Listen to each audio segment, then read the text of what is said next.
Hi, and welcome to Quick Bites, where we talk about hot topics on first responder nutrition in 10 minutes or less. My name is Megan Loutz, and I am a dietitian who specializes in first responders. So today we're talking about alcohol, which is kind of a tricky topic to talk about in the fire service. Not everybody wants to hear it, and not everybody consumes it. However, I think it's really important for us to talk about alcohol when it comes to a nutrition perspective, and then also from just a general health perspective. Now, how does alcohol actually work in our body? Well, the main concern with alcohol is the ethanol content, which can break down into acetaldehyde in the body. And unfortunately, acetaldehyde is actually considered a carcinogen. It can damage DNA. It can increase the production of reactive oxygen species. ROS, I should know this better. Reactive oxygen species, which can oxidize proteins, DNA, fats, and other things in the body, which can lead to disease long term. Now, of course, if you have a drink every now and again, this isn't probably going to be a major issue. But I think we all know for first responders that alcohol can add up really quickly. And of course, this can impact all different areas of your body. So it impacts not only the brain and the nervous system. When people consume too much alcohol, not only in one sitting, but consistently week to week, we see a significantly higher risk for brain disorders, things like stroke, dementia, generally impaired balance. We also see blood issues as well. We see increased risk for cancers, specifically head and neck cancers, liver cancers, and also colon and intestinal cancers, interestingly enough.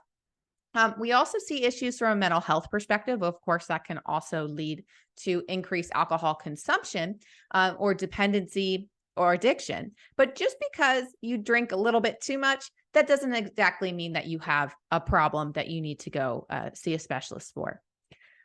We also see issues for osteoporosis, and then, of course, the liver. So the liver, and interestingly enough, so I work full-time for Fairfax Fire and Rescue just outside of DC, and we've been doing ultrasound screenings through our union. And interestingly enough, those screenings have not only popped up a lot of cancer, but they've also popped up a lot of non-alcoholic fatty liver disease, which while, it says in the name non-alcoholic, right? Alcohol can still contribute to that, especially if excess weight is related to excess drinking, right? And then the other thing that's really interesting, especially for those who are considering starting a family, heavy alcohol intake can impact your ability to reproduce, right? For men and for women. For men, this can impact sperm quality. For women, this can impact egg quality. And then it can also impact a lot of different phases throughout that implantation process for the female. Now, what is considered heavy drinking?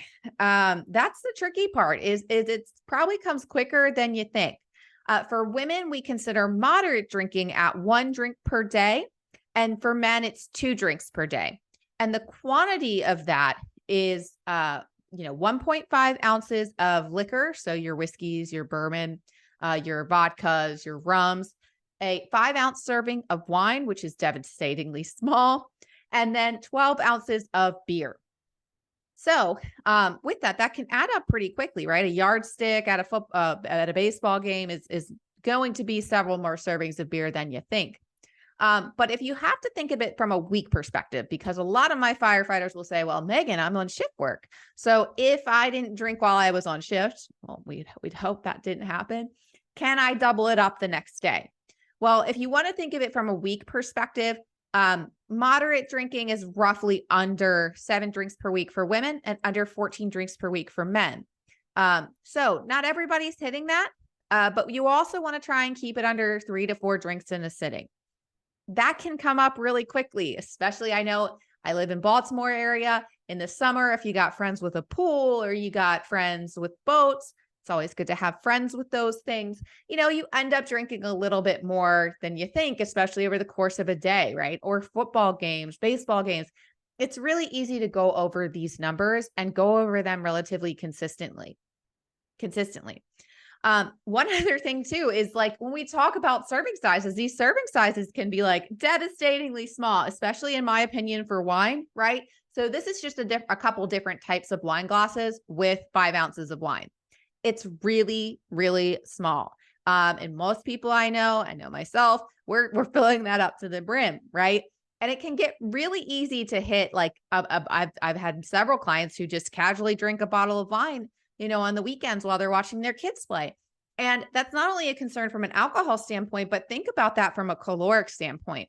So when I have people coming to me to try and lose body fat or lose weight, one of the areas that we'll look at is how frequently and how much they're drinking. Because again, a bottle of wine, I mean, that's 600 to 900 calories. And when you're halfway through that bottle of wine, what else do you want? Some snacks, something salty, something sweet. You start to get a little munchy. So those calories can increase even further, nonetheless, from just the alcohol serving size. That is the concern. Now, this doesn't usually mean that people have a problem, right? When we say, hey, when should we cut back? And cutting back doesn't have to mean, just from a mental perspective. But when people try to lose weight, that might be a good time to cut back on alcohol intake, especially if you tend to drink on most of the days that you're off or on weekends and that kind of stuff. It again can add up calorically really quickly and make it harder to see the fat loss that you want to see. Now, if you're trying for kids, you and your spouse are trying to have a baby, then again, you really want to start cutting back on alcohol, probably even before you're starting to really try, right? Just for that, to optimize the egg and the sperm quality as much as possible. The other big thing that first responders have to think about is if you are on medications, alcohol can impact these medications. And many first responders that I work with are on benzos, right? Things, antidepressants, insomnia medications from a mental health perspective. If someone recently had a major injury and ended up having surgery and they're on opioids, and then also blood pressure and heart medications, anticoagulants, blood pressure meds, those are all impacted by alcohol. Either it increases the effectiveness, it decreases the effectiveness, or it causes some form of interaction. So if you are on some of these medications, you may want to at least put it in the Google machine and say, hey, does this interact? Or, the professional way to do it would be to go to talking to your pharmacist or your physician or your mental health provider. And then of course, if your quality of life is starting to be affected by alcohol, that's a good sign that you should probably cut back on it. And this doesn't mean you got to go straight to the therapist, right? It could just be like, hey, I noticed that I'm using alcohol to reduce my stress level. And then it ends up impacting me the next day when I'm at work, or impacting me the next day when I'm trying to take care of kids or my side business or my other stuff. I've got a headache, I'm sluggish, I'm tired. Then you might want to think about pulling back just to improve that quality of life, right? Now, how would we cut back, right? How can we cut back on alcohol without it sucking the fun out of everything, right? My biggest suggestion is to alternate with water. Surprisingly enough, I got one of my very salty captains in Fairfax to cut back on alcohol because he really enjoyed having some heavier beers while mowing the lawn or grilling or smoking meats and stuff like that. And I told him, hey, why don't you try alternating with water? So he did it, and he came back to me and said, hey, Megan, I started alternating with water, but that made me drink less beer. That's the point, right? Not only does alcohol fill you up, especially if it's beers that you're trying to cut back on, does water help fill you up? But it can also help you cut back on the quantity of alcohol.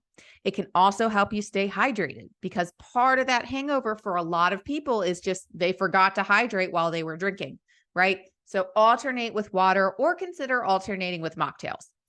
Personally, we have a pool at my house, and one of the big things that I always have available is orange and pineapple infused water, which sounds kind of silly and frou-frou, right?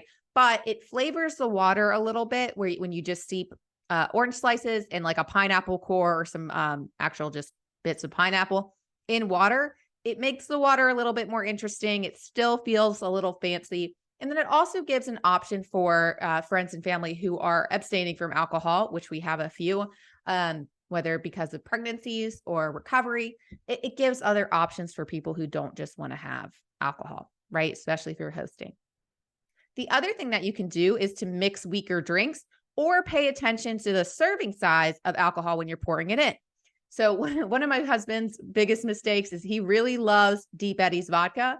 And when he makes his mixed drinks, he usually just pours it in until it's a pretty dark colored pink.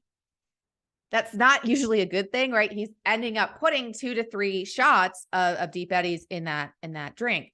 So again, if he's trying to lose weight, that's quite a bit of calories that he's adding in to that drink. So actually measure out that shot glass, that amount, that 1.5 ounces, or keep it to 1. Stretch it out with some Diet Sprite. Stretch it out with, some sort of non-alcoholic mixer to cut back. The other thing is, limiting alcohol to social occasions or limiting alcohol to weekends. That's one, especially for people who are on day work. A lot of times when you get stuck on day work, it's really easy to have a glass of wine after work, a beer or whatever. If you notice that you're really consuming a little bit more than you typically do, then try to limit for the weekend or limit it to certain days of the week. And then the other thing that you can limit to is switching to a drink that you'll just drink less of. So you like it, but you don't love it. So for my husband, beer is kind of one of those things. He'll drink significantly less beer than he would actually of like a Deep Eddy's or a mixed drink. So when he's trying to gut pack, he not only will measure, or he'll switch to a beer or something he'll drink less of. Now, how do we know when to get help? Like, when do we cross the line from a too much alcohol standpoint? Typically, that would be roughly 3 to 4 drinks per day, like at least 5 days a week. That's where it's already like the quantity is significantly higher and you're significantly raising your risk for those cancers and other issues down the line. But from a screening standpoint, many doctors, many mental health providers will use the CAGE screening to help you determine if it's time to kind of seek help further. C stands for concern. So concern by you yourself that, maybe there's a little bit of a problem and maybe you're having a little bit of trouble cutting back. And then A is going to be, it's apparent to others, maybe a spouse, a friend, somebody else was annoyed by the consequences or annoyed by the fact that you drink or the quantity that you're drinking. That's a sign. There's consequences, like major consequences, like you've done something, you got in an argument, maybe you got in a car, which is super obviously dangerous and concerning. Those are things that can make people feel guilty. And that is, again, a sign that maybe you might want to get some help. And then any sort of evidence of a tolerance, right? So that tolerance would be, maybe I need a little bit of something in the morning to get me through the day, or trying to, hair of the dog it first thing the next morning. And that becomes a more frequent thing than it should. That's when we need to seek help. Now, keep in mind, I am not a mental health provider. This is out of my scope. However, these are some things that you want to consider talking to a mental health provider, whether it's a social worker or psychologist, or calling one of these lines. So SAMHSA's is just a general, anybody can call this line for help, right?